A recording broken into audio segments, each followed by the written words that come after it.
हरे रामा राम राम हरे हरे, हरे कृष्ण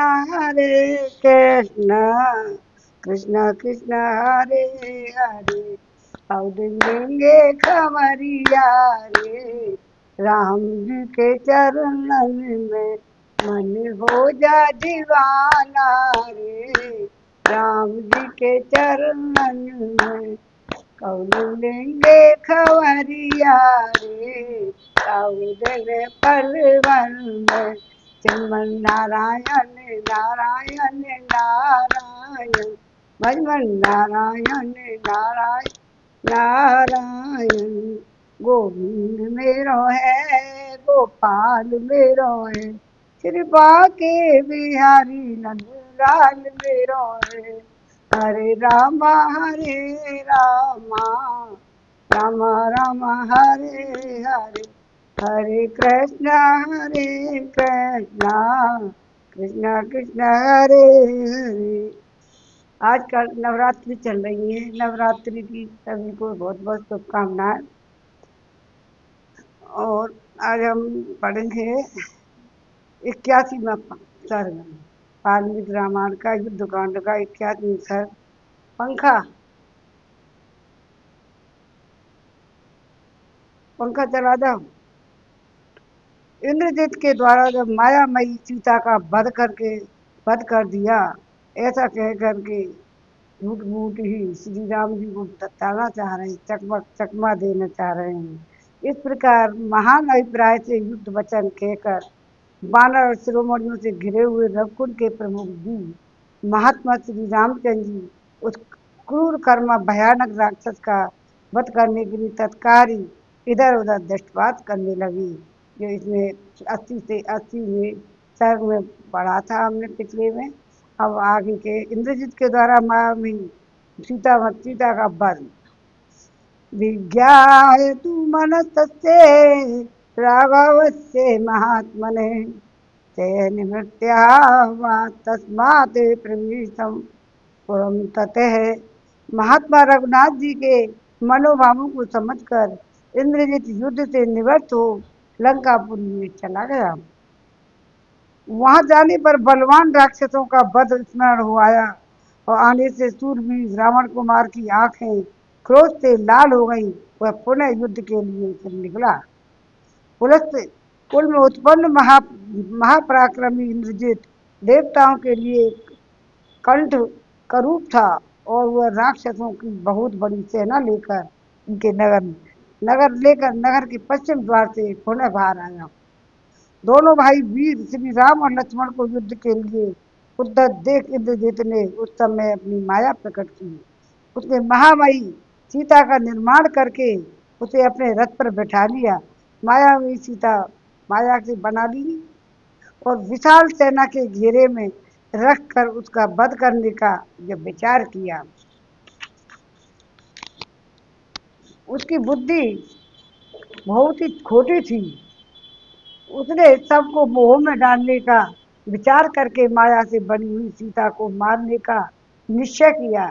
इसी अभिप्राय से वह वानरों के सामने गया। उसे युद्ध के लिए निकलते देख सभी वानर क्रोध से भर गए और हाथ में सिला उठाए युद्ध की इच्छा से उसके ऊपर टूट पड़े। कब कुंजर हनुमान जी उन सब के आगे आगे चले, और उन्होंने पर्वत का एक बहुत बड़ा शिखर ले रखा था, जिसे उठाना दूसरे के लिए नितांत ही कठिन था। उन्होंने इंद्रजीत के रथ पर सीता को देखा। उनकी खुशी मारी गई थी। वे एक बेड़ी धारण किए बहुत दुखी दिखाई देती थी, और उपवास करने के कारण उनका मुख दुबला पतला हो गया था। उनके शरीर पर एक ही मलिन वस्त्र था। श्री रघुनाथ जी का प्रिया सीता के अंगों में उपरण आदि नहीं लगे थे। उनके सारे शरीर में धूल और मैल भरी थी, तो भी वे श्रेष्ठ और सुंदर दिखाई देती थी। हनुमान जी कुछ देर तक उनकी ओर देखते रहे। अंत में यह निश्चय किया कि मिथिला कुमारी ये। उन्होंने जनक किशोरी को थोड़े ही दिन पहले देखा था, इसलिए वे शीघ्र ही उन्हें पहचान सके थे। राक्षस राज के पुत्र इंद्रजीत के पास रात पर बैठी हुई तपस्विनी सीता शोक से पीड़ित दीन एवं आनंद शून्य हो रही थी। सीता वहां देखकर महाकपि हनुमान जी यह सोचने लगे कि आखिर इस राक्षस का अभिप्राय क्या है। फिर ये मुख्य मुख्य बानरों के साथ लेकर रावण पुत्र की ओर दौड़े।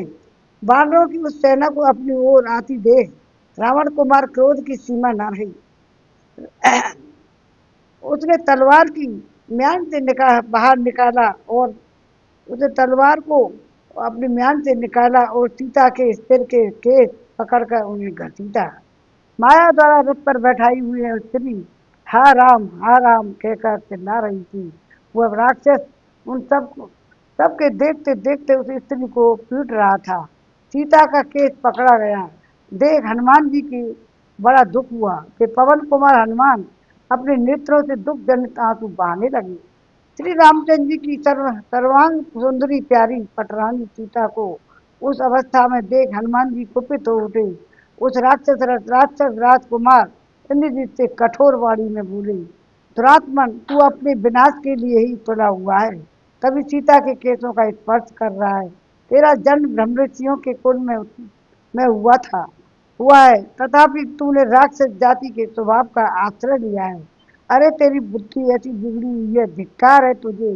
जैसे पापाचारी को नृशंस का अनार दुराचारी तथा पाप का पराक्रम करने वाली नीच, तेरी यह करतूत नीच पुरुषों के ही योग्य है। निर्दयी तेरे हृदय में तनिक भी दया नहीं है। बेचारी मिथिलेश कुमारी घर से साजते और श्री रामचंद्र जी के कर कमलों के आज से तेरी बिछुड़ गई है। निष्ठुर उन्होंने तेरा क्या अपराध किया है जो तू इन्हें इतनी निर्दयता से मार रहा है। सीता को पार कर तू अधिक को काल तक किसी तरह भी जीवित नहीं रह सकेगा। वध के योग्य नीच तू अपने पाप कर्म के कारण मेरे हाथों में पड़ गया है। अब तेरा जीना कठिन है। लोक में अपने पाप के कारण वध के योग्य माने गए जो चोर आदि हैं वे भी इन लोगों की निंदा करते हैं और जो स्त्री हत्यारों को ही मिलते हैं। तू यहाँ अपने प्राणों का परित्याग करके उन्हीं नरक के लोकों में जाएगा। ऐसी बातें कहते हुए हनुमान जी अत्यंत कुपित हो शिला आदि आयुध धारण करने वाले बानर वीरों के साथ राक्षस राजकुमार पर टूट पड़े।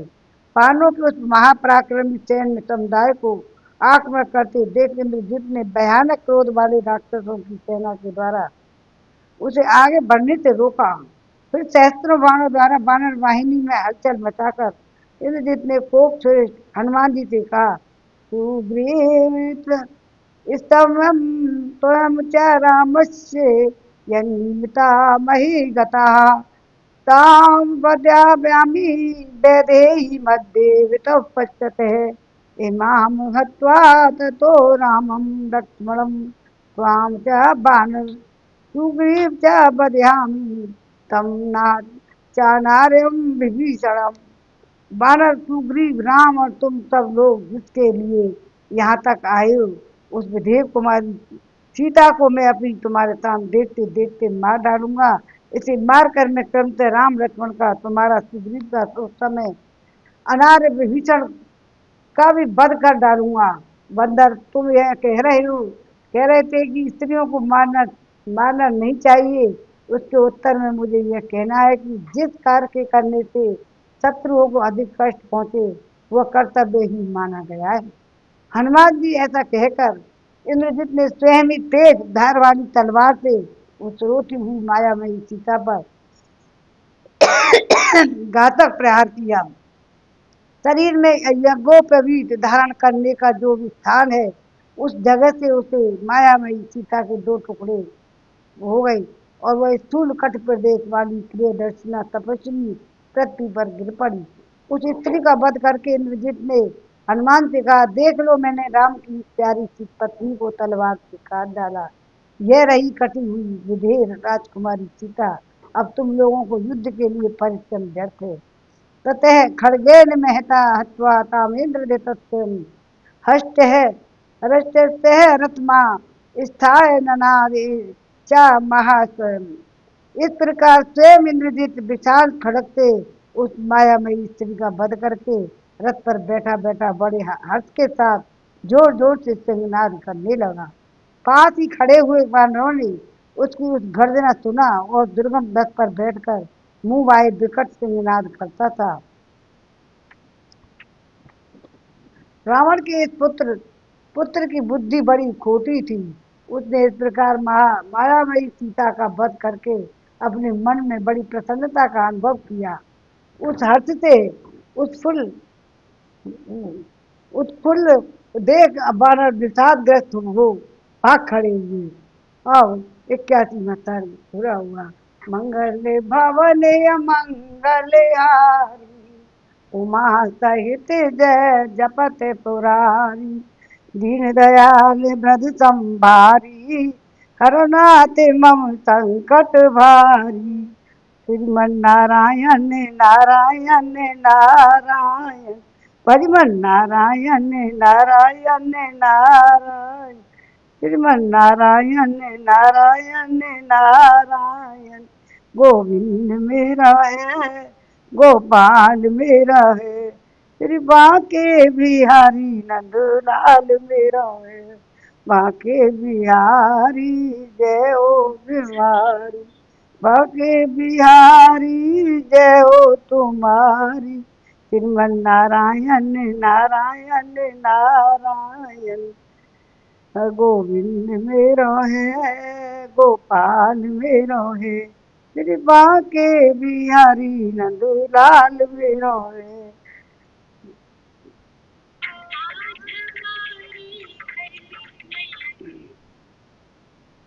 आज हमारे घर मैया जी आई हैं। बस आजकल की देवी मैया की कर रहे तो आज ही थोड़ा सा छोटा सा भजन गा ले देवी मैया का। आज हमारे घर में मैया जी तेरा कीर्तन है, आज हमारे घर में मैया जी तेरा कीर्तन है, कीर्तन है आपको आना ही होगा, आज हमारे घर में कीर्तन है, आपको आज आना ही होगा, भक्तों की टोलियां मैया को प्यारी लगे, भक्तों की टोलियां मैया जी को प्यारी लगे, हम भी आए हैं श्रद्धा के फूल बरसाए, हम भी आए हैं श्रद्धा के फूल लिए, जय जयकार बुलाओ नाम दुख भंजन है, जय जयकार बुलाओ नाम दुख भंजन है, आज हमारे घर में मैया जी तेरा कीर्तन है,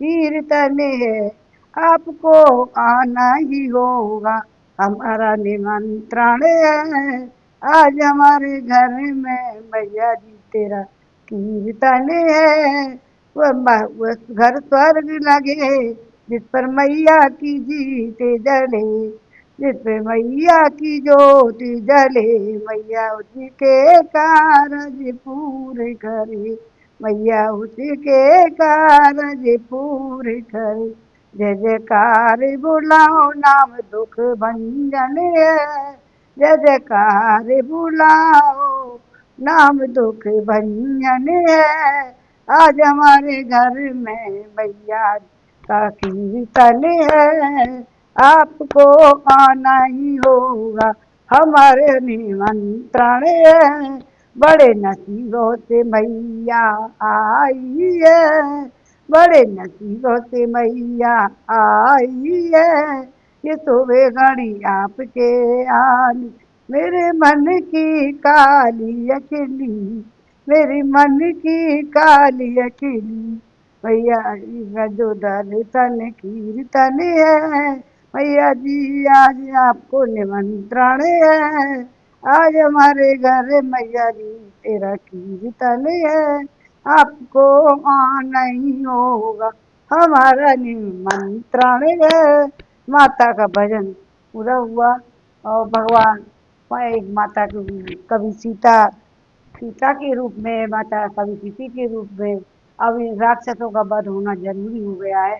सीता को मायावी सीता को मार करके उसको क्या मिलेगा। अब आगे 82वां सर्ग।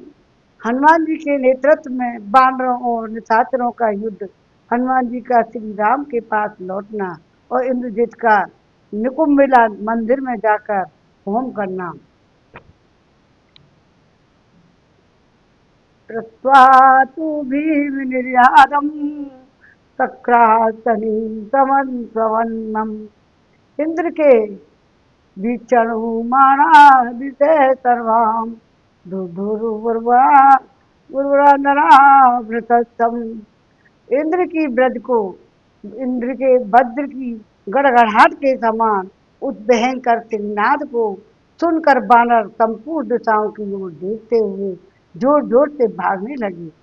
उन सबको विषादग्रस्त दीन और भयभीत होकर भागते हुए पवन कुमार हनुमान जी ने कहा, बालो तुम क्यों मुझ पर विषाद लिए हो?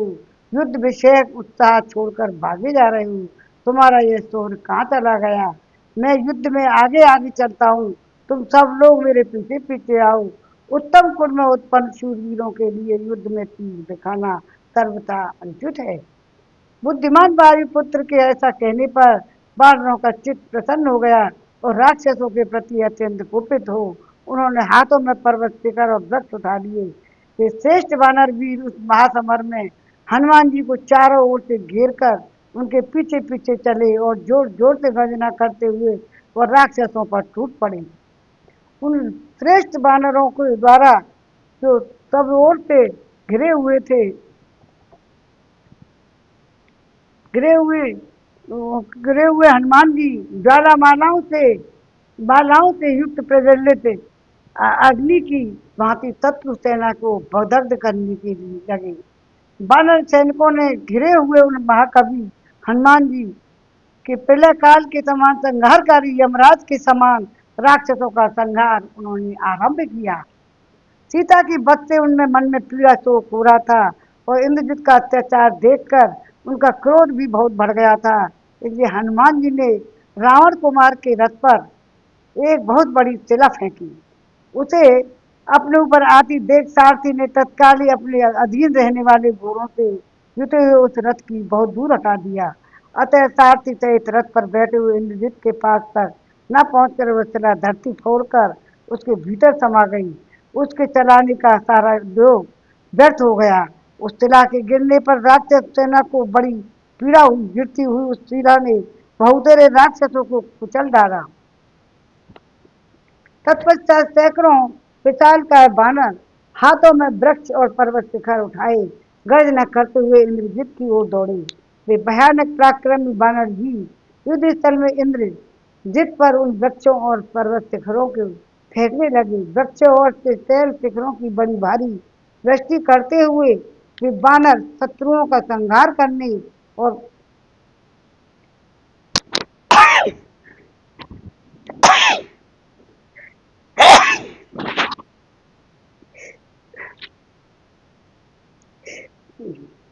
भांति भांति की आवाज में गर्जन करने लगी। उस महाभयंकर बांधों ने वृक्षों द्वारा घोर घोर रूपधारी निशाचरों को बलपूर्वक मार गिराया। वे रणभूमि में गिरकर छटपटाने लगे। अपनी सेना को बानरों द्वारा पीड़ित हुई देख इंद्रजित क्रोधपूर्वक अस्त्र शस्त्रों लिए शत्रुओं के सामने गया। अपनी सेना से घिरे हुए उस सुदृढ़ पराक्रमी वीर निशाचरों ने बाण समूहों की वर्षा करते हुए सूर्यभद्र तलवार प्रतिस्पर्धों की मार से बहुत से बानर वीरों को हताहत कर दिया। पांडवों ने भी युद्ध स्थल में इंद्रजित के अनुचरों को मारा। महाबली हनुमान जी सुंदर शाखाओं और डालियों वाले ताल वृक्ष शिलाओं द्वारा भीम कर्मा राक्षसों का संहार करने लगी। इस तरह शत्रु सेना का वेग रोक कर हनुमान जी ने वानरों से कहा, बंधुओं अब लौट चलो। अब हमें इस सेना की संहार करने की आवश्यकता नहीं रह गई है। हम लोग इनके प्रिय श्री रामचंद्र जी का प्रिय करने वाले की इच्छा से प्राणों को मुंह छोड़ मेरी चेष्टा के साथ युद्ध करते थे। वे जनक किशोरी सीता मारी गई। अब इस बात की सूचना भगवान श्री राम और सुग्रीव को दे देनी चाहिए। फिर वे दोनों इसके लिए जैसे प्रतिकार सोचेंगे वैसा ही हम भी करेंगे। ऐसा कहकर वानर सेना हनुमान जी ने सब वानरों को युद्ध से मना कर दिया और धीरे धीरे सारी सेना के साथ निर्भय होकर लौट आए। हनुमान जी को श्री रामचंद्र जी के पास जाते देख दुरात्मा इंद्रजित होम करने की इच्छा से निकुंभ निकुम्बला देवी के मंदिर में गया। निकुम्बला मंदिर में जाकर उस निशाचर इंद्रजित ने अग्नि में आहुति दी। तदंतर यज्ञ भूमि में जाकर उस राक्षस ने अग्निदेव को होम के द्वारा तृप्त किया। वे होम तोड़ित भेजी। आविचारक अग्नि देवता आहुति पाते ही होम और तोड़ित से तृप्त हो प्रज्वलित हो उठे और ज्वालाओं से आवर्त दिखाई देने लगी। वे तेज तीव्र तेज वाले अग्नि देवता संध्या काल के सूर्य की भांति प्रकट हुए थे। विदिद राक्षस भूते तो दुहाभ्यम विदना विदान वितु दृष्टवा व्यक्तिष्ठन्तु च राक्षसास्ते महात्मयूषि ज्ञान यज्ञ। इंद्रजित यज्ञ के विधान जान जाता था। उसने उसने समस्त राक्षसों के अभ्युदय के लिए करना आरंभ किया। उस होम को करने के लिए विधि पूर्वक हवन करना आरंभ किया। उस होम को देखकर महायुद्ध के अवसरों पर नीति अनीति कर्तव्य के ज्ञाता राक्षस खड़े हो गए और 82वां सर पूरा हुआ। हरे रामा राम राम हरे हरे हरे कृष्ण कृष्ण कृष्ण हरे हरे हरे रामा राम राम हरे हरे। अब नवरात्रि माता रानी का भजन। झंडी का रंग लाल लाल मेरी मैया का, झंडी का रंग लाल लाल मेरी मैया का, झंडी का रंग लाल लाल रंग मैया का। हरे राम राम राम हरे हरे हरे कृष्ण कृष्ण कृष्ण हरे हरे। सौदिंगे खबरिया रे राम जी के चरणन में मन हो जा दीवाना रे, राम जी के चरणों में कौदिलेंगे खबरिया रे कौदिल पल भर में। सीता जी अब 83वां सर्ग। सीता के मारे जाने की बात सुनकर श्री राम शोक से मूर्छित होना और लक्ष्मण का उन्हें समझाते हुए पुरुषार्थ के लिए उद्यत करना। राघव राघव त्रापी विपुलम च राक्षस नौकाम चत्वा संग्राम भूतम जामुवाच। भगवान श्री राम ने श्री राक्षसों बानरों के उस महान युद्ध भूत को सुनकर जामवन से कहा, सोम निश्चय ही हनुमान जी ने अत्यंत दुष्कर कर्म का आरंभ किया है, क्योंकि उनके आयुधों का यह बड़ा भयंकर शब्द स्पष्ट सुनाई पड़ता है। अतः ऋषिराज तुम अपनी सेना के साथ सीख जाओ और डूबते हुए कपिश्रेष्ठ हनुमान की सहायता करो। तब वह बहुत अच्छा कहकर अपनी सेना से घिरे हुए ऋषिराज जामवान लंका के पश्चिम द्वार पर, जहाँ बानर भी हनुमान जी विराजमान थे, आए। वहां ऋषिराज ने युद्ध करके लौटे हुए लंबी सांस खींचते हुए बानरों के साथ हनुमान जी को आते देखा। हनुमान जी ने भी मार्ग में नील मेघ के समान भयंकर सेना को युद्ध के लिए उद्यत दे उसे रोका और सबके साथ ही वे लौट आए। महायशस्वी हनुमान जी उस सेना के साथ थी। हनुमान श्री राम के निकट आए और दुखी होकर बोले, प्रभु हम लोग युद्ध करने में लगे थे, उसी समय समर भूमि में रावण पुत्र इंद्रजित हमारे देखते देखते रोती हुई सीता को मार डाला है। शत्रुधमन उन्हें उस अवस्था में देख मेरा चित्त उद्भ्रांत हो उठा। मैं विषाद से मैं डूब गया, इसलिए मैं आपको ये समाचार बताने के लिए आया हूँ। हनुमान जी की यह बात सुनकर श्री राम जी उस समय शोक से मूर्छित हो जड़ से कटे हुए वृक्ष की भांति तत्काल पृथ्वी पर गिर पड़े। तेजस्वी श्री रघुनाथ जी को भूमि पर पड़ा देख समस्त श्रेष्ठ वानर अब सब ओर उछलकर वहां आ पहुंचे। वे कमल और पल की सुगंध से युक्त जल के लेकर उनके ऊपर छिड़कने लगी। उस समय भी साहस सहसा प्रज्वलित होकर दहन कर्म करने वाली और बुझाई न जा सकने वाली अग्नि के समान दिखाई देते थे। भाई की यह समस्या देखकर लक्ष्मण को बड़ा दुख हुआ। वे उन्होंने दोनों भुजाओं में भरकर बैठ गए। अस्वस्थ हुए श्री राम से यह युक्त युक्त एवं प्रयोजन भारी बात बोली। आर आप सदा शुभ मार्ग पर स्थिर रहने वाले और जितेंद्रिय हैं, तथापि धर्म आपको अनर्थों से बचा नहीं सक पाता, इसलिए वह निरर्थक ही जान पड़ता है। स्थावर पशुओं पशु आदि जंगम प्राणियों को भी सुख का प्रत्यक्ष अनुभव होता है, किंतु उनके सुख में धर्म कारण नहीं है, क्योंकि न तो उनके धर्माचरण की शक्ति है, न ही धर्म में उनका अधिकारी है। अतः धर्म सुख का साधन है, साधन नहीं है, ऐसा मेरा विचार है। जैसे स्थावर भूत धर्माधिकारी न होने पर सुखी देखा जाता है, उसी प्रकार जंगम प्राणी पशु आदि आदि पशु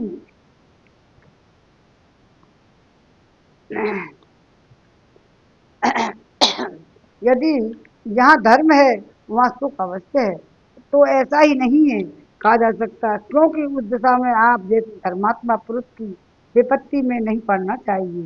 यदि अधर्म की विपत्ता होती, अर्थात अधर्म अवश्य ही दुख का साधन होता है, तो रावण को नरक में पड़े रहना चाहिए था और आप जैसे धर्मात्मा पुरुष पर संकट नहीं आनी चाहिए था। रावण पर तो कोई संकट नहीं है और आप संकट में पड़ गए हैं। अतः धर्म और अधर्म दोनों परस्पर विरोधी हो गए हैं। धर्मात्मा को दुख और पापात्मा को सुख मिलने लगा है। यदि धर्म से धर्म का फल सुख और अधर्म से अधर्म का फल दुख ही मिलने का नियम होता है, जिन रावण आदि में अधर्म ही प्रतिष्ठित है, वे अधर्म के फलभूत दुखों से ही युक्त होते, और जो लोग अधर्म में रुचि नहीं रखते, वे धर्म से धर्म के फलभूत सुख से भी कभी वंचित नहीं होते। धर्म मार्ग में चलने वाले इन धर्मात्मा पुरुषों की बात को केवल धर्म का ही पालन का फल सुख ही प्राप्त होता है, किंतु जिन अधर्म प्रतिष्ठित हैं और उनके तो धन बढ़ रहे हैं, और जो स्वभाव से ही धर्माचरण करने वाले हैं, वे कलित में पड़े हुए हैं, इसलिए ये धर्म और अधर्म दोनों निरर्थक हैं। रघुनंदन, यदि पापाचारी पुरुष धर्म या अधर्म में मारे जाते हैं, तो धर्म या अधर्म क्रिया रूप होने के कारण आदि यदि मध्य और अंत तीन ही क्षणों तक रह सकता है, चतुर्थ क्षण में तो वह स्वयं ही नष्ट हो जाएगा। फिर नष्ट हुआ वह धर्म या अधर्म किसका वध करेगा, अथवा यह जीव विधि पूर्वक किए गए कर्म विशेष याग आदि के द्वारा मारा जाता है, या स्वयं वैसा कर्म करके दूसरों को मारता है, तो विधि विहित कर्म जनित दृष्ट को ही हत्या के दोष से लिप्त होना चाहिए। कर्म का अनुष्ठान करने वाले पुरुष का उस पाप कर्म संबंध नहीं होना चाहिए, क्योंकि पुत्र के किए हुए अपराध का दंड पिता को नहीं मिलता है। सत्सुदन जो चेतन न होने के कारण प्रतिकार ज्ञान से शून्य है, अव्यक्त हैं, अशक्त हैं, समान विद्यमान है, उन धर्म के द्वारा दूसरे पापात्मा को बद्ध रूप में प्राप्त करना कैसे संभव है। सत्पुरुषों में श्रेष्ठ भी यदि सत्य कर्म चलित अदृष्ट सत और शुभ ही होता, तो आपको कुछ भी अशुभ है या दुख नहीं होता, नहीं प्राप्त होता। यदि आपको ऐसा दुख प्राप्त हुआ है तो सत्कर्म जनित अदृष्ट सत्य ही है। इस कथन को संगति नहीं बैठती। यदि दुर्बल कातर और सतही कार्य साधन में असमर्थ होने के कारण धर्म पुरुषार्थ का अनुसरण करता है, तब तो दुर्बल और फलदान की मर्यादा से रहित धर्म का सेवन ही नहीं करना चाहिए। यह मेरी स्पष्ट राय है। यदि धर्म बल और अथवा पुरुषार्थ का अंग या उपकरण मात्र है, तो धर्म को छोड़कर पराक्रम पूर्ण बर्ताव कीजिए, जैसे आप धर्म के प्रति प्रधान मानकर धर्म में लगे रहें, उसी प्रकार बल की प्रधान मानकर बल या पुरुषार्थ को प्रवृत्त हुए। शत्रुओं का संताप देने वाले रघुनंदन, यद्यपि आप सत्य भाषण रूप धर्म का पालन करते हैं, अर्थात पिता की आज्ञा को स्वीकार करके उनके सत्य की रक्षा रूप धर्म का अनुष्ठान करते हैं, तो आप ज्येष्ठ पुत्र के प्रति युवराज पद पर अभिषिक्त करने की जो बात पिता ने कही थी, उस सत्य का पालन न करने पर पिता को जो असत्य रूप अधर्म प्राप्त हुआ, उसी कारण वे आपसे युक्त होकर मर गई। ऐसी दशा में क्या आप राजा के पहले कहे हुए अभिषेक संबंधी सत्य वचन से नहीं बंधे हुए थे, इस सत्य का पालन करने के लिए बाध्य नहीं थे? यदि आपने पिता की पहले कहे हुए वचन का पालन करके युवराज पद पर अपना अभिषेक करा लिया होता तो न पिता की मृत्यु होती और न सीताहरण आदि अनर्थ भी संघटित हुए होते। इसका मतलब ये है कि पहले बताया है, फिर इसके इसके बारे में थोड़ा सा संक्षेप में बताना पड़ेगा। थोड़ा सा पहले इसको करते सत्य संबंध महाराज के यदि केवल धर्म और अथवा अधर्म की प्रधान रूप से अनुष्ठान के योग्य होता, तो बद्धधारी इंद्र पौरस्पुर विश्व रूप मुनि की हत्या अधर्म करके फिर यज्ञ धर्म का अनुष्ठान नहीं करते। रघुनंदन, धर्म से भिन्न हुई जो पुरुषार्थ है, उससे पिला हुआ धर्म ही शत्रुओं का नाश करता है। अतः काकस्तत्व प्रत्येक मनुष्य आवश्यकता एवं रुचि के अनुसार इन सब में सबका धर्म एवं पुरुषार्थ अनुष्ठान करता है। तात राघव, इस प्रकार समय अनुसार धर्म एवं पुरुषार्थ में से किसी एक का आश्रय लेना धर्म ही है। ऐसा धर्म मूलभूत अर्थ का उच्छेद कर डाला। जैसे पर्वतों में नदियां निकलती हैं, उसी तरह जहाँ तक संग्रह करके करके लाए हुए और बढ़े हुए अर्थ से भारी सारी क्रियाएं, चाहे योग प्रधान हो या भोग प्रधान, संपन्न होती है। निष्काम भाव होने पर सभी क्रियाएं योग प्रधान हो जाती हैं। चाहे ये कितनी करेक्ट बात कही है कि निष्काम भाव होने पर सभी क्रियाएं योग प्रदान हो जाती हैं और सकाम भाव होने पर भोग प्रदान हो जाती है। जो मंदबुद्धि मानव अर्थ से वंचित है, उसकी सारी क्रियाएं उसी तरह छिन्न भिन्न हो जाती हैं, जैसे ग्रीष्म ऋतु में छोटी छोटी नदियां सूख जाती हैं। जो पुरुष सुख में पला हुआ है, वह यदि प्राप्त कर होते हुए अर्थ को त्याग कर सुख चाहता है, तो उस अविष्ट सुख के लिए अन्यायपूर्वक अर्थोपार्जन करने में प्रवृत्त होता है। इसलिए उसे ताड़न, बंधन और दोष प्राप्त होता है। अब इसके बदले में इस 14वें और 25वें श्लोक तक लक्ष्मण जी ने धर्म और अधर्म की सत्ता का खंडन किया है। वह श्री राम को दुखी देखकर स्वयं उनसे अधिक दुखी होकर ही किया है। जिस प्रकार परात्पर श्री राम के लिए अपनी प्रिया की माया मूर्ति के वध को देखकर शोक से अभिभूत हो जाना प्रेम की लीला मात्र है। थोड़ी सी ये लीला कर रही है भगवान। उसी प्रकार प्रियतम प्रभु के दुख को देखकर दुखावेश में की लीला में इस प्रकार की असंगत की लगने वाली बातें कहना भी प्रेम जनित कातरता का ही प्रचारक है। आगे चल के दुख का अवधेय कुछ कम हो जाने पर तो स्वयं लक्ष्मण जी 44 में श्लोक स्पष्ट कहा है कि श्री राम शोकापानोदन करके उन्हें युद्ध में प्रवृत्त करने के लिए ही उन्होंने सब बातें कही थी। ये संपादक ने लिखा है थोड़ा। जिसके पास धन है उसी के अधिक मित्र होते हैं। जिसके पास धन का संग्रह है, उसी के पास सब लोग भाई बंधु बनते हैं। जिसके पास पर्याप्त धन है, वही संसार में श्रेष्ठ पुरुष कहलाता है और जिसके पास धन और वही विद्वान समझा जाता है। जिसके यहाँ धनराशि एकत्र है, वह पराक्रमी कहा जाता है। जिसके पास धन की अधिकता है, वह बुद्धिमान माना जाता है। जिसके यहाँ अर्थ संग्रह है, वह महान भाग्यशाली कहा जाता है। तथा जिसके यहाँ धन संपत्ति और गुणों से भी बड़ा चढ़ा समझा जाता है।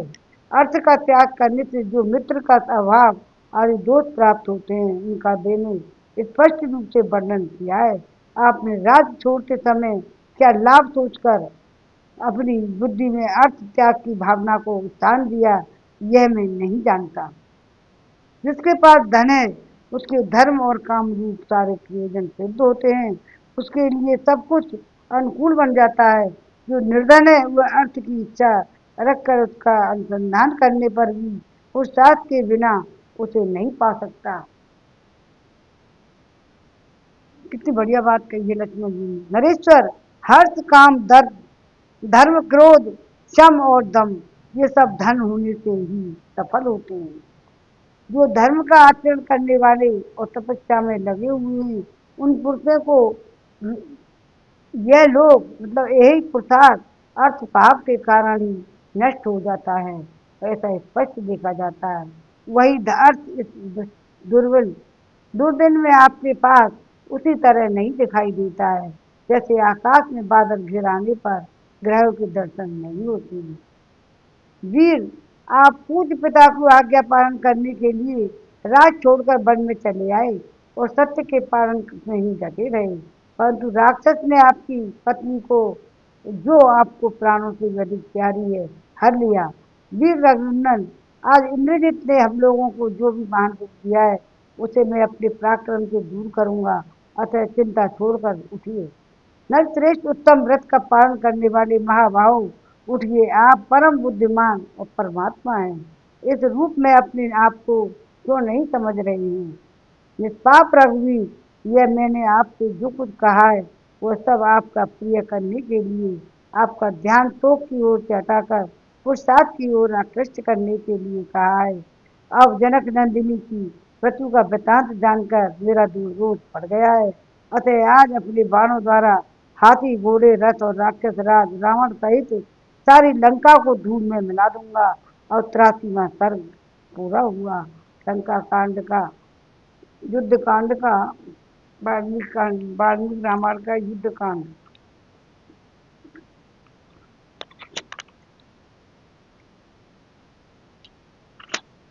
पूरा हुआ। अब 84वां 84वां सर्ग पढ़ेंगे। इसमें युद्ध कांड का विभीषण का श्री राम को इंद्रजीत की माया का रहस्य बताकर सीता के जीवित होने का विश्वास दिलाना और लक्ष्मण को सेना सहित निकुंभला मंदिर में भेजने के लिए अनुरोध करना। अब में 84 सर्ग में पढ़ेंगे। थोड़ा सा एक भगवान के लिए रेस्ट ले लें। मेरा कोई न सहारा बिन तेरे, राम सवेरे हो रे। मेरा कोई न सहारा बिन तेरे, राम हमारे दे। हमें झेले राग वो तेरे, हनुमान तुम्हारे बोले। हमें झोले नाग वो तेरे, हमें झोले नाग वो तेरे। मैं हूँ बजरंगबली, हनुमान जी का छोटा सा भजन गाएंगे।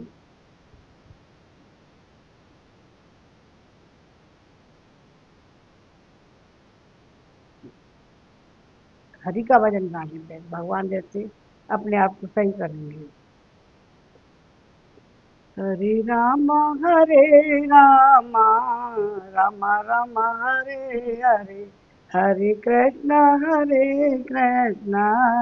कृष्ण कृष्ण हरे हरे। कौलिंगे नगरिया रे, राम जी के चरणन में मन हो जा दीवाना रे। राम जी के चरणन, मंदिर में सोए हनुमान जी, कोई जाके जगा दो। मंदिर में जाके सोए हनुमान जी, कोई जाके जगा दो। ब्रह्मा जगाए उनको, विष्णु जगाए, लक्ष्मी जगाए, बारंबार कोई जाके जगा दो। हाँ, मंदिर में सोए हनुमान, उनको जाके जगा दो। हाँ, कोई जाके जगा दो। बोले जगाए उन्हें गणपति जगाए, बोली जग गणपति जगाए, गौरा मैया जगाए बारंबार।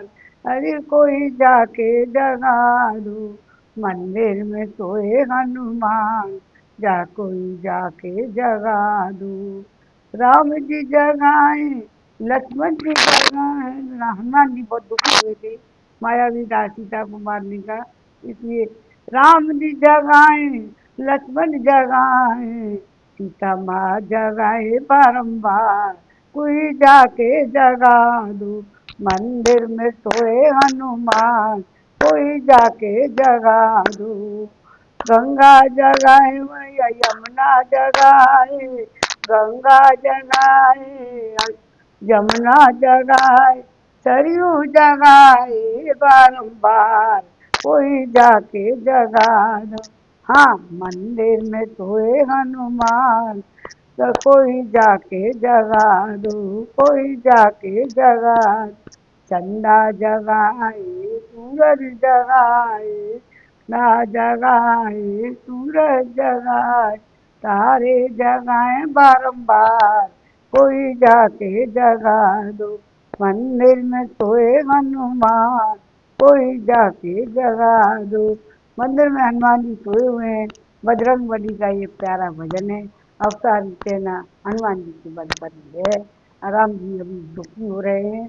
अब इसमें भीतर विभीषण का श्री राम जी को इंद्रजित के माया का रहस्य बताकर सीता के जीवित होने का विश्वास दिलाना, लक्ष्मण को सेना सहित निकुंभ निकुंभला मंदिर में भेजने के लिए अनुरोध करना। भ्रातृभक्त लक्ष्मण जब श्री राम को इस प्रकार आश्वासन दे रहे थे, उसी समय विभीषण वानर सैनिकों को अपने के स्थान पर स्थापित करके वहां आए। नाना प्रकार के अस्त्र धारण कर किए चार चार निशाचर वीर, जो काली कज्जल राशि के समान काले शरीर वाले युद्धपति गजरारों के समान जान करते थे, चारों ओर से घेर कर उनकी रक्षा कर रहे थे। वहां आकर जब उन्होंने देखा, महात्मा लक्ष्मण शोक में मग्न हैं और बानरों के नेत्रों में भी आंसू भरे हुए, साथ ही स्वकुल कुलनंदन भी महात्मा रघुनाथ जी पर उनकी दृष्टि पड़ी, जो मूर्छित हो लक्ष्मण की गोद में लेटे हुए थे। श्री रामचंद्र जी को लज्जित तथा अशोक से संतप्त देख विभीषण का हृदय आंतरिक दुख से दीन हो गया। उन्होंने पूछा, यह क्या बात है? तब लक्ष्मण ने कहा, विभीषण से कहा, मुंह की ओर देखकर सुग्रीव और दूसरे दूसरे बानरों पर दृष्टिपात करके आंसू बहाते हुए मंद स्वर में कहा। तो मैं हनुमान जी के मुंह से यह बात सुनकर इंद्रजीत ने सीता जी को मार डाला। रघुनाथ जी तत्काल मूर्छित हो गए थे।